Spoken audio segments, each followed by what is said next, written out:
नमस्कार, आप देख रहे हैं हमारी खास पेशकश सवाल आपका और आपके साथ मैं हूं सौरभ जौहरी। सवाल आपका में आज बात आपकी आस्था की, महापर्व छठ की और उस पर हो रही सियासत की। लोक आस्था के महापर्व छठ पर दिल्ली में घमासान रुकने का नाम नहीं ले रहा। छठ पूजा के बहाने बीजेपी और आम आदमी पार्टी में पूर्वांचलियों का सबसे बड़ा हितैषी साबित करने की होड़ मच गई है। आम आदमी पार्टी जहां यमुना किनारे छठ पूजा करने की वकालत कर रही है और बीजेपी पर आरोप लगा रही है कि बीजेपी शासित नगर निगमों में बीजेपी नेता और दिल्ली पुलिस पर छठ घाटों का निर्माण नहीं करने दिया गया, बीजेपी भी आम आदमी पार्टी पर पूजन ना करने देने और घाट ना बनाने का आरोप मढ़ रही है। दिल्ली के मुख्यमंत्री अरविंद केजरीवाल ने खुद ट्वीट के जरिए बीजेपी पर निशाना साधा। अप्रत्यक्ष तरीके से इनडायरेक्टली छठ पूजा के आयोजन में उन्होंने कहा कि इस तरह से विघ्न डालना सही नहीं है। केजरीवाल ने कहा कि हम सबको मिलकर इसका आयोजन करना चाहिए और फिर मिलकर छठी मैया की पूजा करेंगे। उन्होंने कहा कि तभी तरक्की होगी। वहीं बीजेपी के सांसद प्रवेश वर्मा आज पहुंच गए घाट पर सफाई करने के लिए और आम आदमी पार्टी पर उन्होंने आरोप लगा दिया।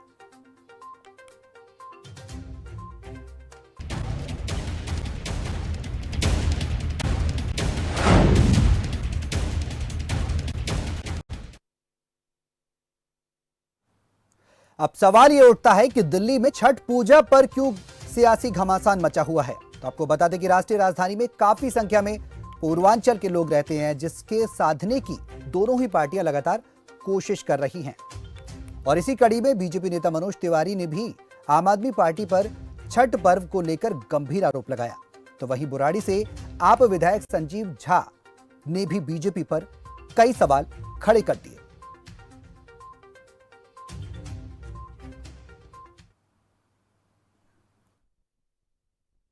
अब देखिए, ये बड़ा, तभी तो मैंने कहा कि भाजपा गंदी राजनीति कर रही है। एक तरफ एलजी से कह करके छठ पूजा रोकने की कोशिश करती है और फिर बाहर आकर प्रदर्शन करती है। अगर वो ईमानदार होते तो डीडीएमए का अध्यक्ष एलजी हैं, एलजी से मिलकर कहते, एलजी को चिट्ठी लिखते कि भाई ये आदेश को रिव्यू कीजिए और छठ पूजा सब जगह हो, ऐसा आदेश जारी कीजिए।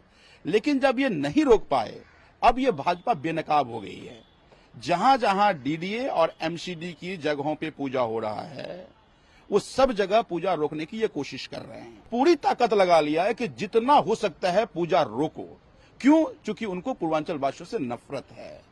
तो मुझे यह लगता है कि जो बीजेपी में पूर्वांचल के नेता हैं, मुझे उनसे निवेदन है, मनोज तिवारी जी सांसद हैं, प्रदेश अध्यक्ष रहे हैं, अगर आपको छठी मैया में तनिक भी आस्था है तो अपनी पार्टी से ऊपर उठ जाइए और आप खड़े होकर के उन तमाम लोगों के खिलाफ विरोध कीजिए जो पूजा रोक रहा है, चाहे आपका वो मेयर हो, चाहे आपका वो विधायक हो, चाहे आपका बड़े से बड़ा नेता हो।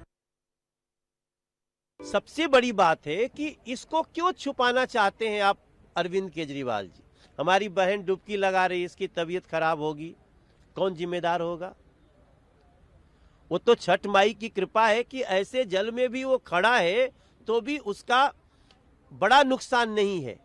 लेकिन छठ पे यमुना जी को बैन कर देना, पहले पूरे छठ को बैन करना, फिर दबाव होने पे छठ को खोलना, हमारे यमुना तट बैन करना, तब हमको समझ में आ रहा है कि आप ये छुपाना चाहते थे ना मीडिया से और व्रतियों से, श्रद्धालुओं से।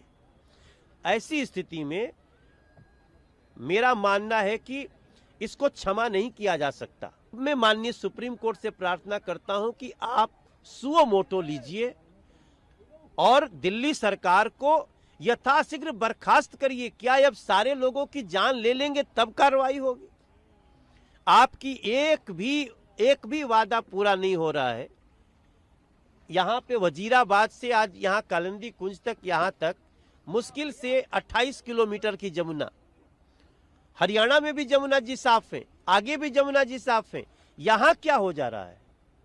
तो ये हमारे लिए बहुत ही चिंता का दृश्य है और मैं समझता हूं अरविंद केजरीवाल, आप यथाशीघ्र आके स्वयं इसको देखो और विचार करो कि आपने दिल्ली को क्या वादा किया और क्या दिया।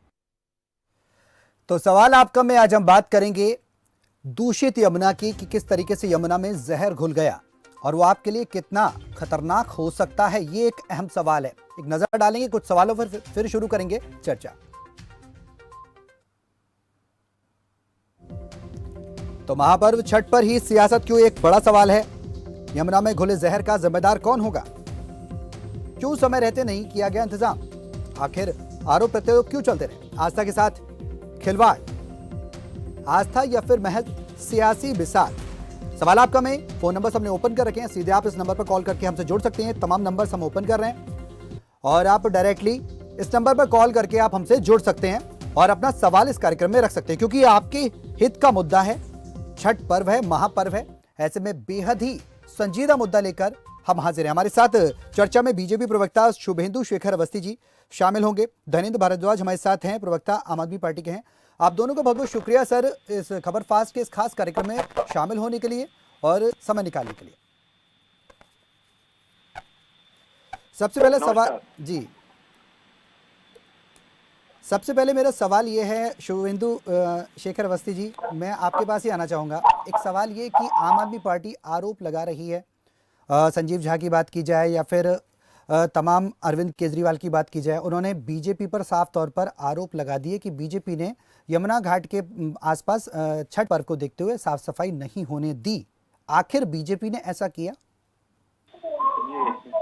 मैं तो कई बार मेरे को हंसी आती है। से पहले हमने कितने 2 सालों से 7 सालों से इनको यमुना नदी के किनारे साफ करने के लिए रोका हुआ था।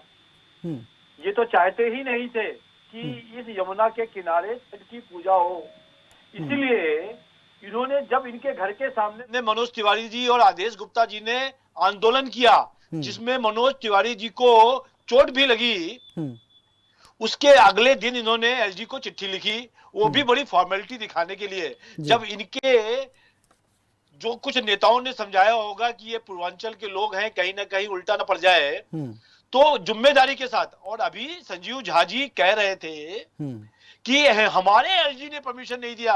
अरे साहब, एलजी के नीचे वाइस चेयरमैन कौन है डीडीएमए का? अरविंद केजरीवाल जी। उन्होंने मना किया तो आपने दूसरी चिट्ठी क्यों नहीं लिखी? आपने कोर्ट के सामने क्यों नहीं गए? आप तो हर मामले में ऐसा करते हो। और सफाई के मामले में ये जो आपको आज दिख रहा है, ये कह रहे हैं कि हमको सफाई करने के लिए नहीं दिया गया। साहब, आज क्या 2 दिन में सफाई करनी थी? ये जो आपको साबुन का उबाल दिख रहा है, जो ये केमिकल दिख रहा है, ये कोई आज का है क्या? ये तो पूरे 7 सालों से चल रहा है और पूरी यमुना दूषित है। ये किसको शकल दिखाना चाहते हैं? और सबसे बड़ी बात ये है कि यदि ये ऐसा है तो ये छुपा क्यों रहे थे? ये जानबूझ के चाहते थे कि दिल्ली का ये पोल्यूशन, क्योंकि हवा का पोल्यूशन तो आप देख ही रहे हो। आज से कुछ महीने पहले, 1 महीने पहले आपके ही चैनल पर इनके प्रवक्ता कह रहे थे कि इस बार पोल्यूशन नहीं होगा हवा में, हमने सब व्यवस्थाएं कर ली हैं। दिल्ली की क्या हालत है ये आपको मालूम है। और ये आपने कल के अखबार में भी आपने पढ़ा होगा कि दिल्ली में पानी में अमोनिया इतना ज्यादा हो गया कि सर्विस नहीं कर पा रहे, बहुत जगह पे पानी नहीं भेजा गया। और यहाँ पे चैनल पे आकर और अरविंद केजरीवाल जी के जो घड़ियाली आंसू हैं, हमेशा हर पॉइंट के ऊपर रोना है उनको कि ऑक्सीजन नहीं दी केंद्र ने, पानी नहीं दिया हरियाणा ने, पराली जलाली पंजाब ने। आ रहा हूं मैं आपके पास, कुछ बचा तो धनेंद्र जी आपके पास आ रहा हूं। यदि दिल्ली में कुछ गड़बड़ हो जाए तो दिल्ली में हमारे कंट्रोल में नहीं है। ऐसे जो अवस्थी साहब, यहाँ पर एक सवाल मेरा आपसे ये है कि कहीं ना कहीं डीडीए हेडेड बाय एलजी होती है और एलजीए कंट्रोल बाय सेंट्रल गवर्नमेंट होती है। बिल्कुल वाइस चेयरमैन है, मैं आपकी बात मानता हूँ, उस बात से सहमत हूँ मैं जी। आप उसको दोबारा बोलते हैं, आपने तो फॉर्मेलिटी करी, ठीक है। वो तो डीडीएमए के चेयरमैन हैं, उनको बताना पड़ेगा कि साहब ये आस्था का विषय है। हमने कहा ना प्रवेश वर्मा जी ने कि यदि डीडीएमए भी परमिशन नहीं देती है तब भी हम पूजा करेंगे। इन्होंने एक जगह पर ये हर छोटी बात के ऊपर कागज फाड़ते हैं, कोर्ट में जाते हैं, इस बात के ऊपर क्यों नहीं गए? क्योंकि ये चाहते ही नहीं थे। जी ठीक है, धनेंद्र जी से मैं रिएक्शन ले लेता हूँ। धनेंद्र जी कुछ कहना चाह रहे हैं जेल से? जी देखिए,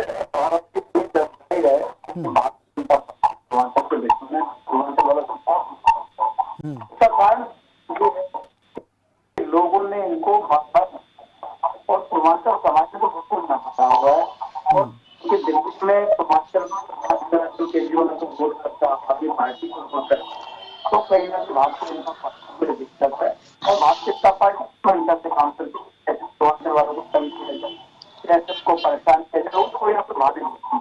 और ये पहली बात नहीं होता, इससे पहले जब जब आई है हर साल छठ के कार्यकर्ता भारतीय जनता पार्टी नेताओं ने विजन डालने का काम किया। आपने देखा होगा भारद्वाज की बीते में भी एक का निर्माण होता है, इनके माध्यम से मथाना जी उन्होंने आपको वहां पर बताया और उसके बाद पूरी आबादी दिल्ली के कार्यकर्ताओं ने जाकर जवाब डाला तो भारतीय जनता पार्टी को घुटने टेकने पड़े और भारतीय जनता पार्टी का यही हाल अभी 2 दिन मान लेना शुरू हुआ। मास्टर में जब सुविंदर सुन लो यार, क्लियर नहीं आ रही, ये क्या हुआ? सुनता ही तो हूँ आपकी बात। 2 दिन पहले मालवीय नगर में हुआ, मालवीय नगर में जांच का निर्माण हो रहा था तो भारतीय जनता पार्टी उसे वहां चले गए और उन्हें सरकार के निर्माण कार्य को रुकवाया। तब हमारे जो एमएलए भारती जी मालवीय नगर में कौन सी यमुना है भैया? सुन लो यार, सुन लो जी, सुन लेते हैं अवस्थी साहब, धनेंद्र जी जो कहना चाह रहे हैं एक बार सुन लेते हैं, उनकी बात भी सुन लेते हैं जी। आपने जिसका मैंने धनेंद्र जी आपकी आवाज थोड़ी सी क्लियर नहीं आ रही है। धनेंद्र साहब मैं आपके पास आऊंगा दोबारा, एक बार शुभेंदु साहब से ही एक सवाल कर लेते हैं। शुभेंदु साहब, आम आदमी पार्टी चारों तरफ से ये कह रही है कि बीजेपी को अब जब छठ शुरू हुई तो कहीं ना कहीं यमुना के घाटों की सफाई का और ये सब चीज़ें याद आ रही हैं। उससे पहले बीजेपी कहाँ थी? क्योंकि जो डीडीएमए की बात की जाए तो वो बीजेपी के अंडर में ही है, तो एलजी उसको हेड करते हैं, तो बीजेपी ने क्यों इनिशिएटिव नहीं लिया? देखिए सौरभ जी, एक बात साफ साफ कहूंगा मैं, पूरे भारत को हेड राष्ट्रपति करते हैं ना, तो यदि राष्ट्रपति भारतीय जनता पार्टी के द्वारा निर्वाचित है तो पूरे देश की हर समस्या तो राष्ट्रपति से जुड़ी हुई होगी। यहाँ पे ये हर बात एलजी की नहीं मानते। इनको घर घर दारू पहचानी है तो इन्होंने एलजी की बात नहीं मानी। ये बिल्कुल सेलेक्टिव बातें करते हैं। जहां पे इनका काम नहीं होता है, इनकी जहां पे नॉन परफॉर्मेंस है, वहां पे एलजी का, बीजेपी का या कुछ भी नाम ले लेंगे। यमुना नदी के किनारे घाटों का निर्माण करना ये दिल्ली सरकार का काम था और वो एक दिन में नहीं होता, वो सालों साल काम होता है। इन्होंने कोई काम नहीं किया उनके लिए। अवस्थी साहब, आप ये कह रहे हैं दिल्ली सरकार का काम था, आम आदमी पार्टी ये कह रही है ये केंद्र के अंडर में था, क्योंकि केंद्र ने जो सेंट्रल पुलिस है दिल्ली की वो भी अपने अंडर में कर रखी है। और रही बात साफ सफाई की, मैं आपको बनाने में जी सौरभ जी आप बताओ, पुलिस को कोई काम करेगी? नहीं, वो आरोप लगा रहे हैं ना, सोमनाथ भारती की तरफ से आरोप लगाए गए हैं। हाँ, अरे साहब, वो एक नंबर के झूठे लोग हैं। उनको यहाँ पर भी ये बोलना है पुलिस ने नहीं साथ दिया। अभी वो बता रहे थे मालवीय नगर में सोमनाथ भारती कुछ कर रहे थे। अरे मालवीय नगर में यमुना जी कहाँ चली गई? वहां पर अवैध जगह पर यदि आप जेसीबी से लेके गड्ढा करोगे और वहां की पाइपलाइन तोड़ी जाएगी तो वहां के जो लोग हैं वो उसका विरोध करेंगे। लोगों ने विरोध किया और उसके बाद में इन्होंने वीडियो डाल दिया। ये सब लोग सियासतबाज हैं। इनको इतना था तो हमारे आंदोलन करने के बाद इन्होंने चिट्ठी क्यों लिखी? 1 महीने पहले चिट्ठी क्यों नहीं लिख दी? 2 महीने पहले से क्या इनको मालूम नहीं था छठ आने वाला है? परंतु ये सब लोगों को जंजाल में है और इसी के कारण ये सब पूरी जनता देख रही है गणेंद्र बड़ौती जी और आपके केजरीवाल जी को करना कुछ नहीं है, खाली बकबक। ठीक है, धनेंद्र जी से इसका रिएक्शन ले लेते हैं। धनेंद्र जी, क्या लेटर लिखा गया था एलजी को साफ सफाई को लेकर? क्या आम आदमी पार्टी की तरफ से कोई इनिशिएटिव लिया गया था?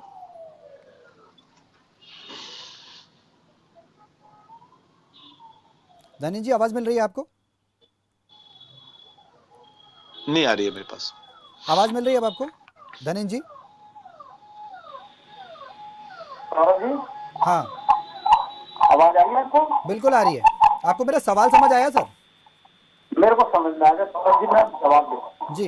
देखिए वो कह रहा है आवाज हिंदी में ये भारतीय जनता पार्टी को पूरी तरह से ये पूर्वांचल के खिलाफ है। और एक बार भी बार बार आपने देखा कि भारतीय जनता पार्टी के तमाम नेता, क्योंकि इनके डीएनए में पूर्वांचल विरोध है, जब भी पूर्वांचल की कोई भी बात आती तो भारतीय जनता पार्टी को विरोध करना है।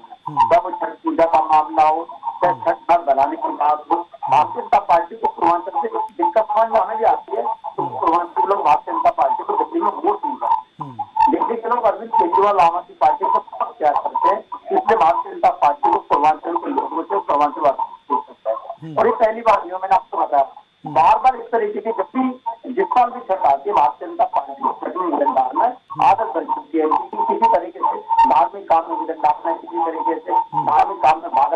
इनकी आदत हो चुकी है, ये प्रवृत्ति बन चुकी है, इसको कहते हैं राक्षस प्रवृत्ति। ये आपको प्रवृत्ति के लोग हैं, जब तक कोई अच्छा काम होगा उसमें उन्होंने बुलंद डालना ही डालता है। अभी देखा आपने कि ये जैसे डीडीएमए ने डीडीएमए ने कहा कि यमुना किनारे पूजा देंगे, हमने बोला कि यमुना किनारे तकरीबन 25 से 30 लाख लोग जाके पूजा करते हैं, आप चलो यमुना किनारे में, और पहली बात तो पूजा से वहां पे क्या प्रदूषण फैल रहा है, क्या गंदगी हो रही है। हमने एलजी साहब को चिट्ठी लिखी, हमारे विधायकों ने चिट्ठी लिखी, हमारे विधायकों ने टाइम मांगा एलजी साहब से मिलने का। एलजी साहब लेकिन क्योंकि अहंकार में इतने डूबे हुए, बड़े लोग हैं, होम मिनिस्टर का प्रेशर था, एलजी साहब ने हमारे चुने विधायकों को मिलने तक का टाइम नहीं दिया। हमने कहा कि यमुना किनारे पूजा होनी। उसके बाद दूसरे छठ घाट है, तकरीबन 1200 छठ घाट है जो दिल्ली सरकार के अंतर्गत आते हैं, दिल्ली सरकार की लिस्टेड छठ घाट है जहाँ दिल्ली सरकार छठ पूजा की व्यवस्था कराती है।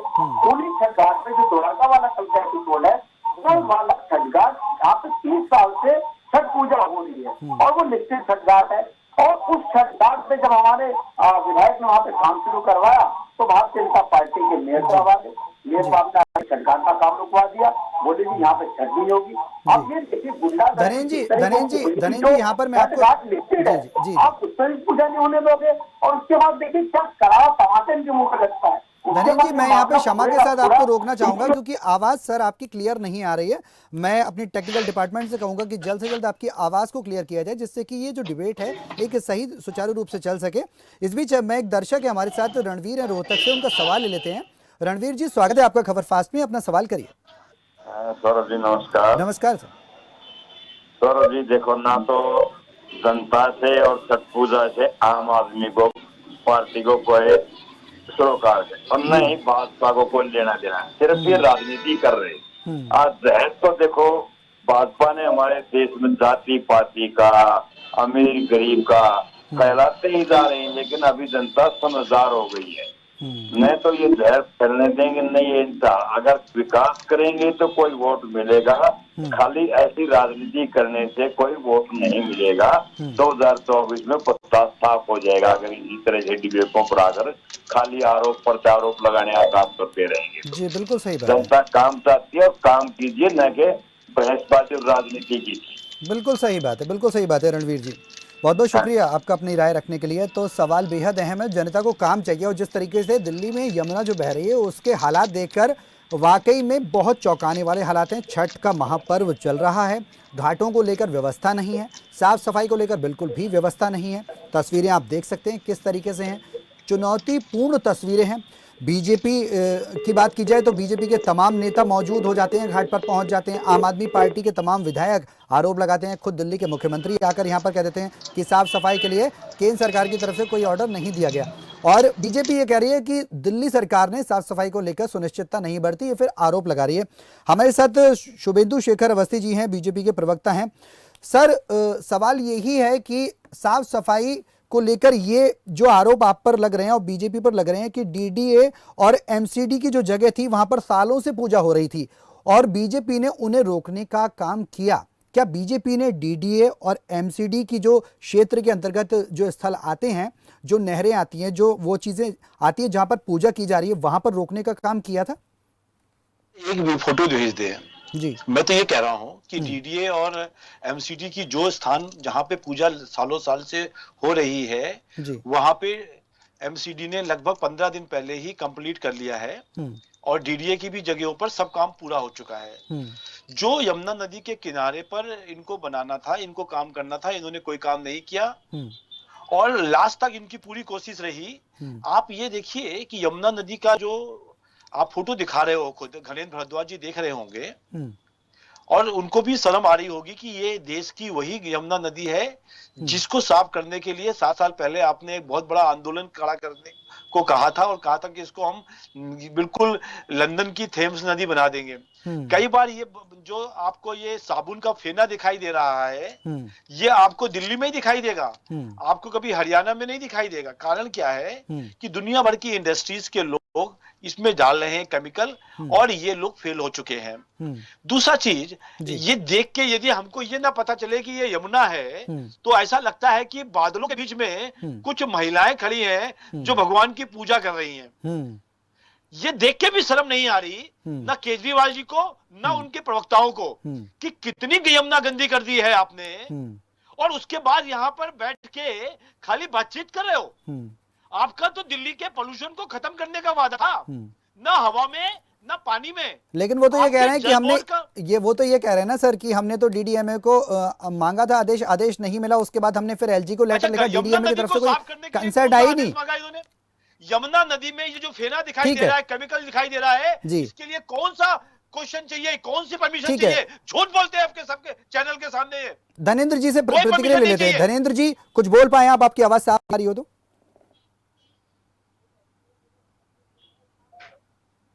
धनेंद्र जी आवाज मिल रही है आपको मेरी? जी आ रही है, बोलिए। देखिए जो पिक्चर आप दिखा रहे, जो तस्वीर आप दिखा रहे, ओखला बैराज और ओखला बैराज।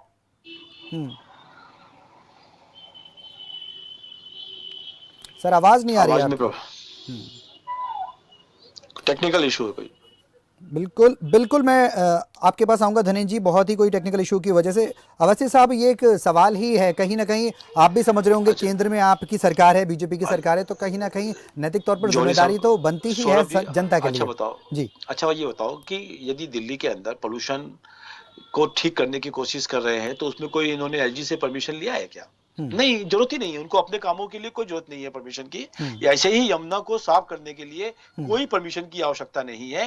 फिर भी ये सब लोग चूंकि नहीं कर पाए, तो इनकी एक पुरानी आदत है कि किसी तरीके से ये किसी और के ऊपर इल्जाम लगा दें, और इल्जाम लगाने के बाद कहीं ना कहीं अपने से बचाव कर ले, ये इनकी सोच है। और इसी के कारण हर समस्या की जिम्मेदारी वो किसी और पे डाल देते हैं, और ये कहते हैं कि ये केंद्र ने नहीं किया, ये हरियाणा ने कर दिया, ये पराली उन्होंने जला दी, मैं क्या करूं, मेरे पास तो पावर ही नहीं है। ये एक इनकी पुरानी आदत है, हर समस्या के ऊपर इन्होंने यही सेंटेंस दिया है। और आज भी यमुना नदी में जिस तरीके से ये साबुन के ये वाइट करके जो उड़ रहे हैं, ये चल रहे हैं, तैर रहे हैं, ये भी इनकी कमी है। और इसको छुपाने के लिए ये नहीं चाहते थे कि यमुना नदी पे पूजा हो। तो आपके सामने है हर चीज। अवस्थी साहब एक सवाल ये है कि डीडीए उन्होंने जो बात निकल कर आई है, तो आम आदमी पार्टी के प्रवक्ता भी हैं, अब मैं उनके पास ही जाना चाहूँगा क्योंकि हमारी और आपकी चर्चा तो हो ही गई है, उनके बिना ये चर्चा अधूरी से नजर आएगी। धनेंद्र भारद्वाज जी आवाज़ आ रही है आपको? आ रही है मेरे को, आपकी आ रही है? हाँ बिल्कुल आ रही है सर, अब बोलिए सर, क्या कहना चाह रहे थे आप? देखिए मैं जो आपको कह रहा था, जो तस्वीर आप दिखा रहे हो, जिस तस्वीर पे अवस्थी जी ने पूरा ज्ञान बांट दिया कि ओखला बैराज की। ओखला बैराज जो है यूपी इरिगेशन डिपार्टमेंट के पास। और एक बात ये के बाद चिट्ठी लिखे, ओखला बैराज में 155 एमजीडी पानी गिरता है, और उस 155 एमजीडी पानी में 105 एमजीडी पानी हरियाणा से आता है। देखो दिल्ली का अपना कोई वाटर सोर्स नहीं है, हमें जो पानी आता है हरियाणा से आता है। 105 एमजीडी पानी जो है वो हरियाणा से आता है। शुभेंद्र जी सुन लेते हैं उनको भी सुन लो यार, क्या बदतमीजी हो रही है। चलिए बोलिए अपनी बात की बात है, शुभेंद्र जी सुन लेते हैं। कमाल की बात है, हंस भी रहे हैं यार, बेशक में भी। बोलिए धनेंद्र जी आप अपनी बात करिए। देखिए 155 एमजीडी पानी जो है उसमें गिरता है ओखला बैराज में, और 105 एमजीडी पानी आता है हरियाणा से, जो टॉक्सिक वाटर और डिटर्जेंट के साथ आ रहा है। हमने बार बार लिखा कि आप इसको वाटर ट्रीटमेंट करके भेजिए, तो यही हाल हरियाणा की सरकार का। 105 एमजीडी पानी क्योंकि ऊपर से फेंका जाता है, और उसमें इंडस्ट्रियल वेस्टेज, टॉक्सिक डिटर्जेंट सब होते हैं, इसलिए झाग बनती है। और दिल्ली में अगर इस तरीके की चीजें आ रही है, तो इसका पूरा श्रेय जाता है, जो क्रेडिट जाता है वो हरियाणा सरकार और यूपी सरकार को जाता है। हरियाणा और यूपी की सरकार चाहती है कि दिल्ली के लोगों को खराब पानी मिले। एक सवाल मेरा धनेंद्र जी आपसे यहाँ पर ये है सर, चूंकि आपकी आवाज साफ आ गई है, आपकी एकदम साफ आवाज क्लियर आ रही है, एक सवाल मेरा छोटा सा यहाँ ऐड कर रहा हूँ आपके जवाब के साथ ही, उसका भी जवाब आप आगे दे दीजिएगा कि जब बात की जाए मुख्यमंत्री की, दिल्ली के उप मुख्यमंत्री की, तो उन्होंने एलजी को लेटर लिखा, लेटर में सार्वजनिक घाटों पर तो छठ मनाने की इजाज़त दे दी गई, लेकिन यमुना के किनारे नहीं मनाने की दी गई इजाज़त। आखिर आप ही मुझे इसका रेस्पॉन्स बता दें सर, अपने जवाब के साथ इसमें जोड़कर कि आखिर यमुना के घाटों पर इजाज़त क्यों नहीं दी गई? मैं वही आपको कह रहा हूँ कि दिल्ली के अंदर कोविड गाइडलाइन बनाने का काम डीडीएमए पर, दिल्ली डिजास्टर मैनेजमेंट अथॉरिटी, जिसको एलजी साहब चेक करते हैं। एलजी साहब ने पहले कहा छठ नहीं मनाने देंगे, जब दिल्ली के सीएम और डिप्टी सीएम ने केंद्रीय स्वास्थ्य मंत्री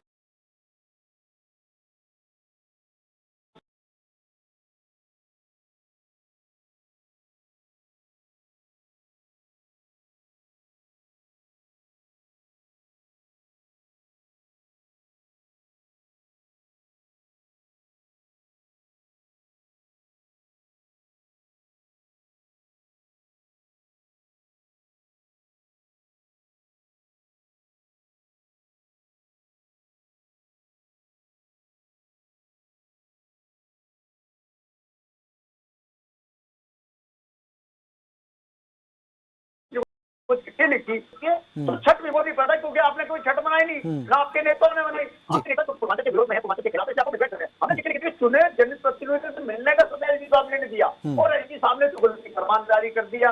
अब हम यही कह रहे हैं कि ये जो 30 लाख लोग यमुना किनारे पे छठ मनाते थे, अगर ये छोटे छोटे कॉलोनी में जाएंगे तो उनको ज्यादा दिक्कत होगी। अगर यमुना किनारे मनाने से वो ज्यादा दिक्कत होगी। धनेन जी, एक सवाल पार्टी को तो पूर्वांचल की तरफ काम करना है। जी बिल्कुल, उनके एलजी साहब को मिसगाइड कर देते हैं। एलजी साहब क्योंकि भारतीय जनता पार्टी की कठपुतली है, इसलिए इस तरीके के शुभेंदु जी ने धनेन जी, शुभेंदु जी ने यहाँ पर एक सवाल और ऐड किया कि अगर आपके वो जो डीडीएमए के चेयरपर्सन हैं वो केजरीवाल साहब हैं और उसके बाद आपके पास कोर्ट का एक ऑप्शन खुला था, अगर एलजी की तरफ से कोई रास्ता आपको नहीं नजर आ रहा था तो आप फिर कोर्ट की तरफ आपने रुख क्यों नहीं किया और केजरीवाल ने आखिर अपनी भूमिका क्यों नहीं निभाई मुख्यमंत्री साहब ने? ये सवाल उन्होंने किया है शुभेंदु साहब ने, उसका आप जवाब दे दें। सर, डीडीएमए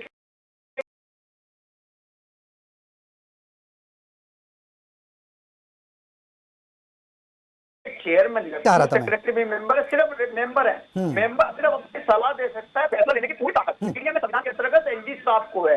एलजी साहब को चेयरमैन है, एलजी साहब जो डिसीजन लेंगे उसको मानना पड़ेगा, उसको लॉ इन्फोर्समेंट एजेंसीज को इम्प्लीमेंट कराना पड़ेगा, ये एक तरीका है। और डीडीएमए, क्योंकि जब आपका डिजास्टर मैनेजमेंट एक्ट लगा होता है तो जो डीडीएमए फैसला लेगी उसको कोई चैलेंज भी नहीं कर सकता किसी कोर्ट में, क्योंकि डिजास्टर मैनेजमेंट एक्ट हिंदुस्तान में लागू है कोविड के बाद से।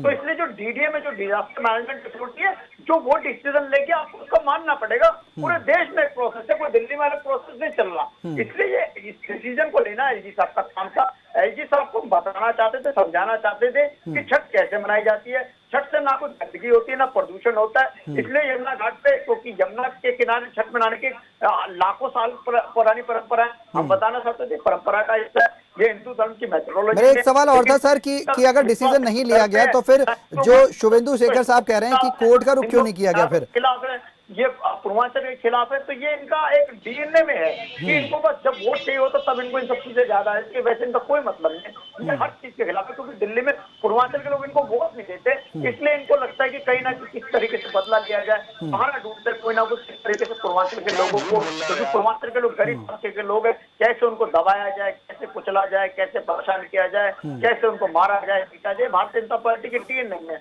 हमने देखा चाहे एमपी प्रवेश वर्मा हो, चाहे रमेश बिदुड़ी को, यहाँ तक कि भारतीय जनता पार्टी के पूर्वांचल के जिला अध्यक्ष थे, सार्वजनिक सभा में उनको थप्पड़ मार दिया और इसमें गंदी गंदी गाली दी, ये सारा लाइव रिकॉर्डेड था। इस तरीके की मानसिकता के लोग, इस तरीके का डीएनए है, तो आप इनसे और दिल्ली के लोगों, पूर्वांचल के लोग बहुत ज्यादा उम्मीद भी नहीं रखते। और लेकिन मैं यही कह रहा हूँ कि छठी मैया को सद्बुद्धि दे, ये इस तरीके की हरकतें छोड़ दें। ठीक है, पक्का स्नान करके इनका भी कुछ हो जाएगा, लेकिन कुछ नहीं करोगे, छोड़ दें। छठी वो सवाल यही है धनेन जी कि आखिरकार जो यमुना है वो गंदी क्यों है और उस पर आखिरकार राजनीति हो रही है, आरोप प्रत्यारोप मैं देख पा रहा हूं यहाँ पर, लेकिन जिम्मेदारी आप दोनों निभाएं, दोनों सम्मानित पार्टियां हैं, दोनों सम्मानित पार्टियों के प्रवक्ता हैं। मैं आप दोनों से गुजारिश करूंगा कि आम जनता को किसी तरीके का कोई नुकसान नहीं होना चाहिए, आप लोग अपनी जिम्मेदारी निभाएं जिससे कि आम जनता के प्रतिनिधि के तौर पर आप आगे भी पहचाने जाएं। फिलहाल मेरे साथ इस चर्चा में शामिल होने के लिए आप दोनों का बहुत बहुत शुक्रिया। शुभेंदु शेखर साहब आपका भी और धनेन जी आपका भी बहुत बहुत शुक्रिया समय निकालने के इस चर्चा में शामिल होने के लिए। उम्मीद यही करूंगा और इस नोट के साथ मैं इस चर्चा को यही विराम दूंगा कि आने वाले समय में कुछ पॉजिटिव रुख निकल कर आएगा, क्योंकि अभी छठ का महापर्व है, दोनों ही पार्टियां कोई जिम्मेदाराना कदम उठाएंगी। फिलहाल मेरे साथ सवाल आपका में इतना ही। नमस्कार।